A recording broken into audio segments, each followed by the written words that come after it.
Siguiendo con la lista de oradores, tiene la palabra el senador Botana. Muchas gracias, señora Presidente.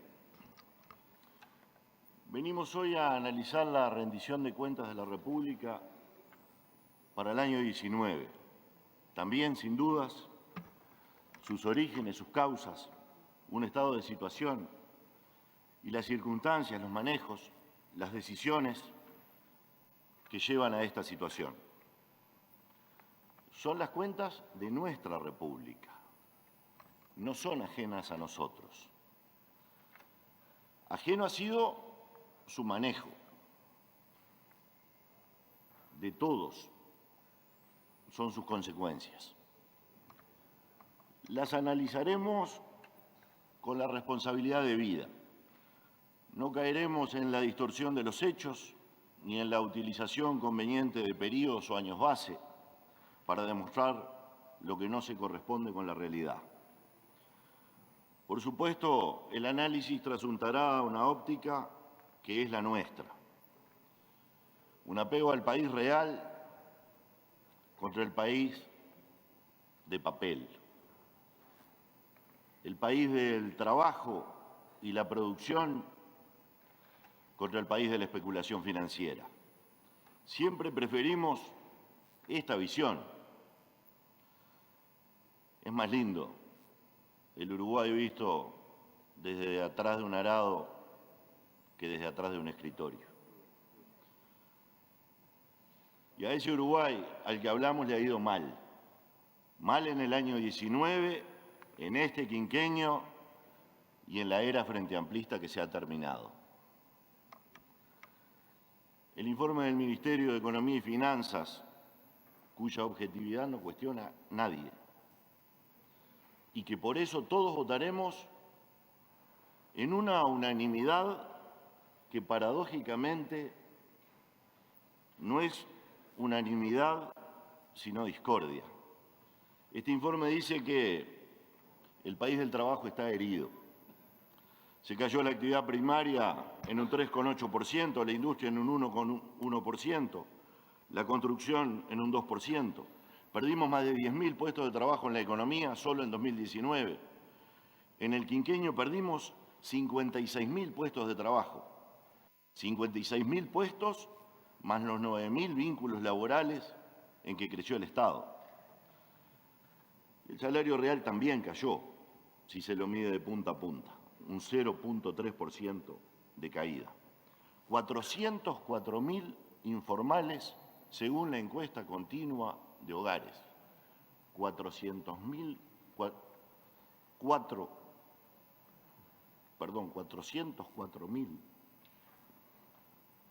que no están en una sola caja.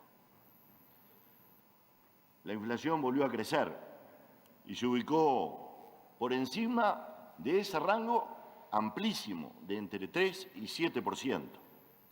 La inflación subyacente, calculada con el criterio de eliminar frutas y verduras por su volatilidad y las tarifas por ser manejables,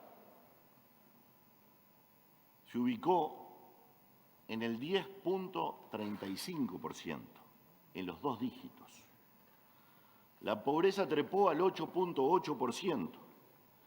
25.000 nuevos uruguayos ingresaron a esa triste categoría. Una categoría que significa tener un ingreso medio en la familia que no paga la nutrición básica y mínimos gastos no alimentarios.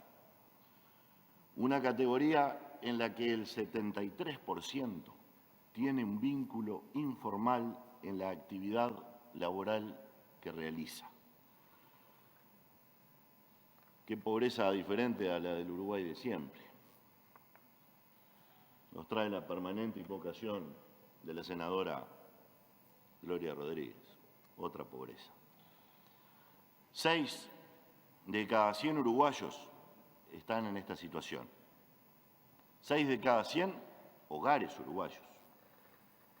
Casi 9 de cada 100 uruguayos. Si la jefa de hogar es una mujer, la pobreza alcanza al 7,5% de los hogares. la pobreza en el Uruguay sigue con rostro de mujer. Encima, la pobreza de los menores de 6 años es del orden del 17% y se mantiene en el 15% para los menores de 18 años. El gasto social no parece haber sido tan social, señora Presidenta.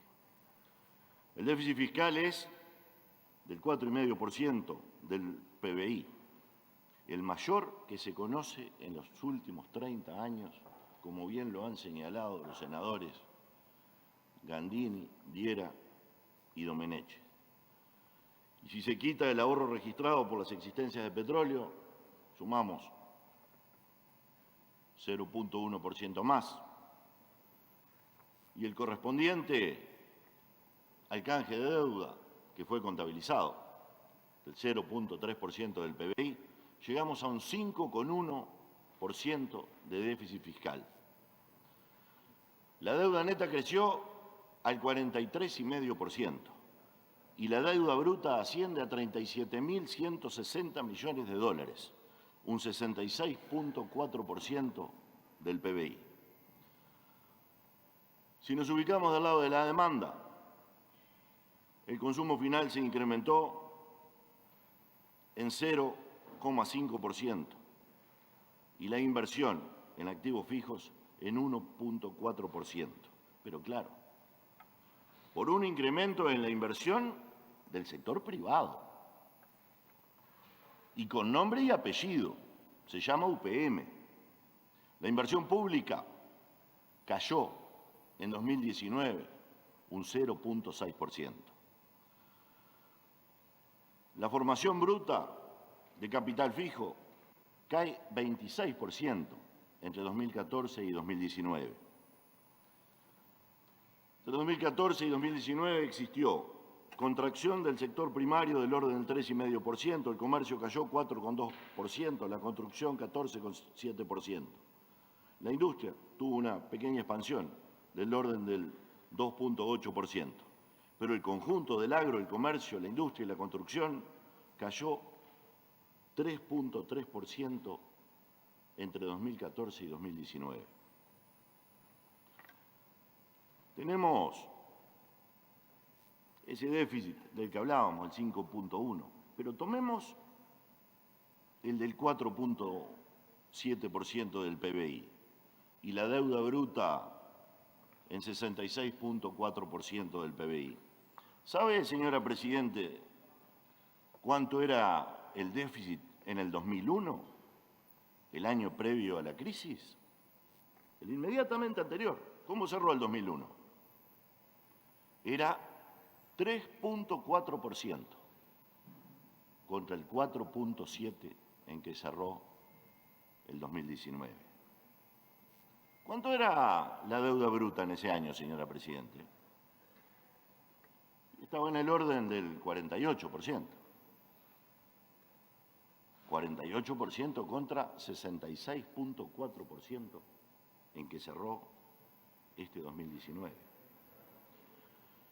En términos absolutos, además, esta deuda triplica a aquella. Y si se cae el nivel de actividad de la economía, la deuda que pesará sobre los hombros del trabajo nacional es esta, la triplicada, la que nos regaló el gobierno del Frente Amplio. Si se continúa cayendo la actividad, el peso relativo de la deuda se agiganta y la deuda pesa en términos absolutos. El país ya lo vivió a esto. Deberíamos darnos cuenta de ese mal. Nos han entregado, señora Presidente, un país en situación peor que la previa a la crisis. ¿A dónde fue a parar el crecimiento? ¿Qué pasó con el producido del trabajo de un país que era el que más crecía en el continente? ¿A dónde los altos niveles de inversión y de consumo que explicaron el crecimiento inicial? ¿Dónde fue a parar la generación de valor de un mundo que llegó a especular con cosechas que se vendían 3 y 4 veces en el mercado de Chicago. Aquella Argentina acá, que con sus detracciones expulsaba a sus productores, sus agricultores, los mandaba todos para acá. El Brasil caro, que nos compraba todo. En el periodo 2004-2019, que tanto les gusta tomar, el PBI creció 65% en términos reales. La recaudación creció 110% y el gasto 118%. La relación recursos-PBI pasó de 19.75% en 2004 a 25.07% en 2019. Esto se llama aumento de la presión fiscal. La inversión era el 6.83% del gasto en el 2004. En el 2019, la inversión bajó a 5.96%. En dólares, la deuda bruta aumentó 166% y la neta 106%. Si deflacto la bruta por la inflación del dólar, el aumento fue casi del 100%. El incremento desmedido del gasto, que pasó de un 25% a mediados de 2005 a 31% en 2019, se financió con impuestos, tarifas y aumento de deuda. Señora Presidente, el bienestar fue ficticio porque se endeudó la gente. Porque el aumento de impuestos, el atraso cambiario y el aumento de deuda, que para el inversor no significa otra cosa que aumento diferido de impuestos, desalentó la inversión. Nos acordamos todos de cómo funciona la curva del Laffer. Desalentó la inversión y las fuentes de trabajo. Se perdieron más de 50.000 puestos de trabajo. Solo borrando el fantasma del aumento futuro de impuestos cambiaremos la expectativa del inversor. Mientras el empresario no vea conducta en el gobierno, no dejará de especular para ponerse a producir. Gabriel Odone, en el último Búsqueda, dice varias cosas interesantes. Entre ellas, dice que el desafío del próximo gobierno es convencer al mundo de que podrá alcanzar un punto de superávit primario para dejar de crecer en su endeudamiento. El financiamiento, con deuda externa tiene un costo menor que el doméstico por el grado inversor. Y además aumenta las reservas internacionales netas.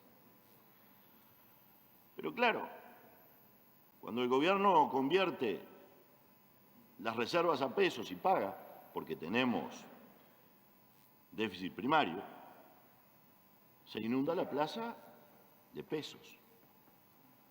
Para evitar el aumento de los precios, el Banco Central del Uruguay esteriliza colocando letras de regulación monetaria, por las que paga interés.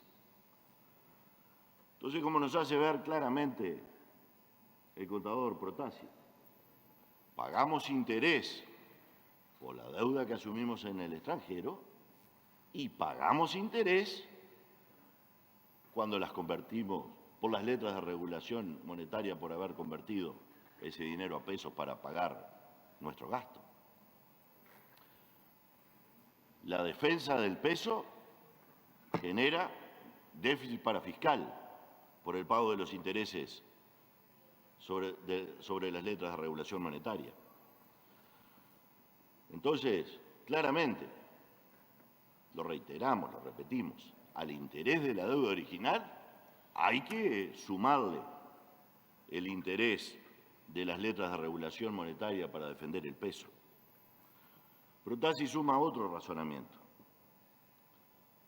Dice, la gente espera una devaluación del peso igual a la diferencia de la tasa de interés en pesos más alta que se paga por las letras de regulación monetaria en comparación con la tasa externa. Ese diferencial atrae capital que el Banco Central del Uruguay compra para evitar la caída del tipo de cambio.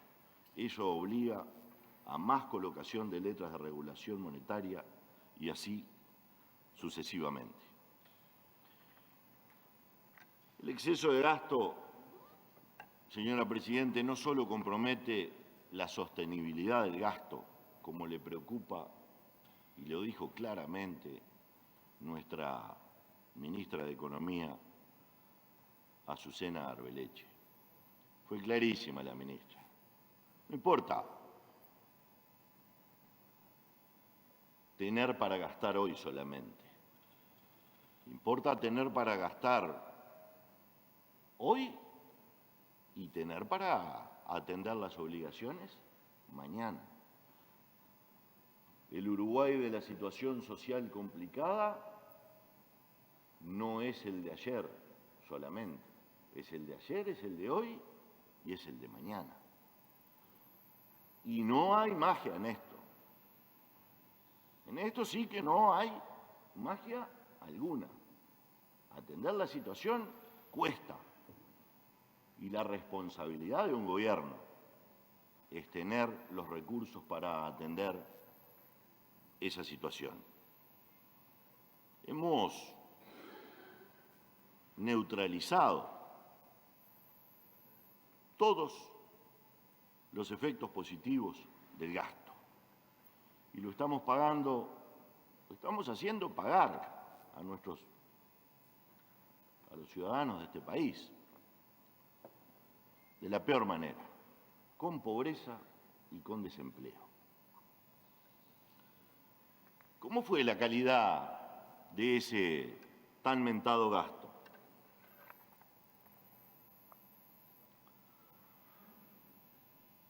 Año 2004, que es el que les gusta de base. Los vínculos en ACE, de funcionarios y no funcionarios, eran 13.384. Hoy tenemos 26.130. Aumentamos casi un 100%. La ejecución en millones de pesos de 2019, de 14.429 a 19.398. 4.969 millones de pesos. Los usuarios eran 1.545.000 y ahora son 1.360.000. Cayeron los usuarios en 185.000. En un país donde todos los hospitales del interior de la República han sido declarados policlínicas. No nace un niño más en ninguno de ellos. En un país donde la demora es de 3 meses para que te atienda el doctor. La ANEP, 49.000 vínculos funcionales teníamos en el 2004, hoy tenemos 91.000, casi el doble. La ejecución en millones de pesos era 28.175. En el último año, 71.406. Casi se triplicó. ¿Qué pasó con la matrícula? ¿Qué pasó con la matrícula? Se cayó en 37.574 alumnos. Y todavía esto sin hablar de el INED y sin hablar del resultado de las pruebas PISA. No existía MIDES en el 2004. Por supuesto, había ejecución de gasto social.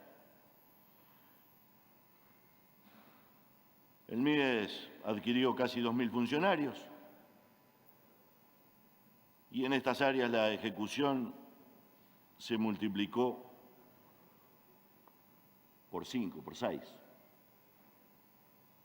Por mucho más se multiplicó la cantidad de gente durmiendo en las calles y por muchísimo más todavía la cantidad de asentamientos existentes en la República. Ministerio del Interior. 26.872 vínculos en el 2004, 33.976 en el 2019. Aumento de 7.104 vínculos. La ejecución era de 13.427 millones, más que se duplicó, pasó a 30.307 millones. Uno dice, más recursos, más gente, menos delito. Los hurtos pasaron de 98.408 en 2004 a 139.623 en 2019. Los homicidios pasaron de 200 a 391. Las rapiñas, señora Presidente, de 7.000 a 30.650. Entre 2004 y 2019, el Estado aumentó 31% de sus vínculos laborales. Igual no cumplió sus cuotas ni con las personas trans, entraron 7 en 2019, ni con las personas con discapacidades. 1.3% contra el 4% que exige la ley.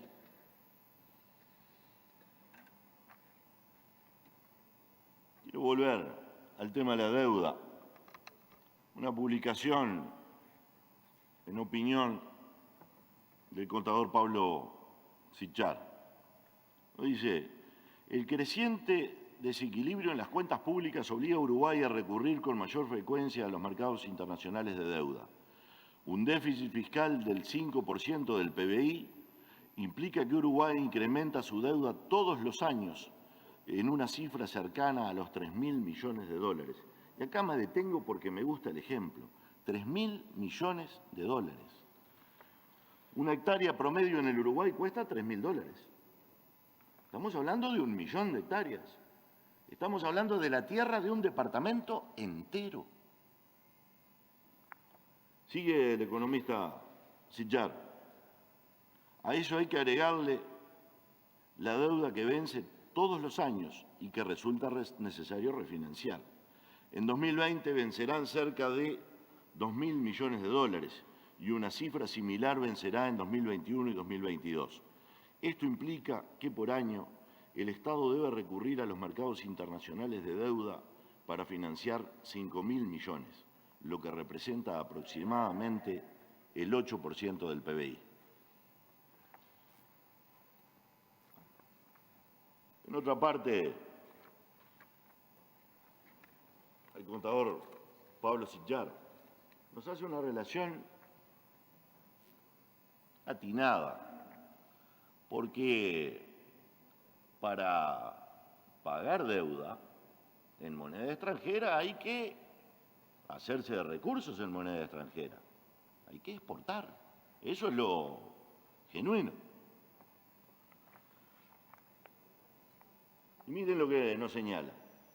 Los niveles actuales de deuda representan más de 3 veces las exportaciones, cuando en 2012 este indicador era levemente superior a 2. Dado que las exportaciones son la única fuente genuina de divisas, el aumento del 50% en este indicador marca un deterioro preocupante en la capacidad de hacer frente a la deuda. Cosas peores. Al 17 de julio, las reservas brutas ascienden a 16.222 millones de dólares. Si deduzco los pasivos del Banco Central en dólares, con economía, con el BPS, con las AFAPs, por 2.757 millones. Si deduzco los pasivos con los bancos por 7.402 millones de dólares, las reservas netas me quedan en 6.063 millones. Si tengo en cuenta que el stock de letras de regulación monetaria es muy similar a esa cifra, entonces puedo sacar perfectamente la conclusión de que no existe cobertura de reservas para la base monetaria, que es del orden de los 3.000 millones. Señora Presidente, crecimiento desmedido del gasto, aumento de la presión fiscal, déficit en niveles récord, endeudamiento excesivo y con costos enormes. ¿Quién pagó la fiesta? ¿Quién pagó esta fiesta del Uruguay? Sin dudas, al ajuste lo hizo el sector privado. Acompañemos al economista Isaac Alfi en su razonamiento. Entre 2014 y 2019 el déficit fiscal pasó de 3,5% a 5%. En idéntico periodo, el saldo de la cuenta corriente de la balanza de pagos pasó de un déficit de 3,2% a un superávit de 0,6% del PBI.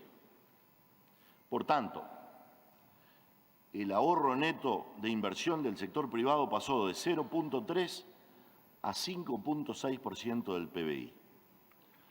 La magnitud del ajuste privado en estos 5 años, entonces, fue de 5,3% del PBI. Esto se refleja en la caída del consumo y la inversión. Nos dice Alfi, si miramos la cuenta de exportaciones e importaciones de bienes y servicios, vemos que las exportaciones caen 1.400 millones y las importaciones 4.050 millones. El ajuste neto entonces es de 2.650 millones, en el entorno de los 5 puntos del PBI. Claramente, señora Presidente, al ajuste lo hizo el sector privado, como nos lo graficó también en una de los gráficos que nos entregó nuestra señora ministra. Queda en claro, señora Presidente, el duro panorama que nos toca enfrentar. Como le gusta al senador Penades, al senador Domenech, y hoy en el Día de Herrera, diré que la quilla de nuestro barco hiende mejor las aguas embravecidas. Debemos enfrentar un tiempo duro, equilibrar la economía sin capacidad de invertir, ahorrar en medio de la necesidad, mejorar el ingreso del Estado con un aparato productivo al que no se puede pedir un solo esfuerzo más, ganarle a la pobreza sin nuevo gasto y simultáneamente recuperar nuestra competitividad sin créditos y en un mundo que cierra sus mercados al trabajo extranjero. Recuperar la dignidad del Uruguay a la uruguaya, ese en que cada uno quiere ganar su pan y el de sus hijos con el sudor de su frente. Hay que devolver esos valores, como bien lo señaló el senador Gandini, pero también hay que devolver el empleo. Y además de esto, mantener el funcionamiento de nuestras instituciones y honrar nuestros compromisos. De poco valdría este debate que hemos mantenido si su único objeto es el de pasarnos mutuas cuentas. Mi objetivo no es el de atacar ni partidos ni personas, simplemente es el de marcar los hechos para que asumamos conciencia. Conciencia de que a la deuda la pagan nuestros hijos. Conciencia de que más gasto no es más felicidad. Conciencia de que el Estado crecido achica al país. Conciencia de que toda fiesta se paga. Conciencia, ya redondeo, señor presidente. Conciencia, conciencia del valor del que arriesga y también conciencia del valor del que agacha el lomo. Sin ellos el Uruguay no es el Uruguay. Si hemos aprendido algo, después de un tiempo volverá a amanecer. Si no aprendimos, después del tiempo del sacrificio, volverá nuevamente el ciclo de la fiesta estatista y seguiremos en el mismo lugar, condenados al inmovilismo. Yo tengo fe en nuestros conductores políticos y más fe en nuestro pueblo, que no tengo dudas, hará germinar esa imprescindible conciencia nacional. Muchas gracias, señora presidenta. A usted, señor senador. Continuando con la lista de oradores, tiene la palabra el senador Vergara.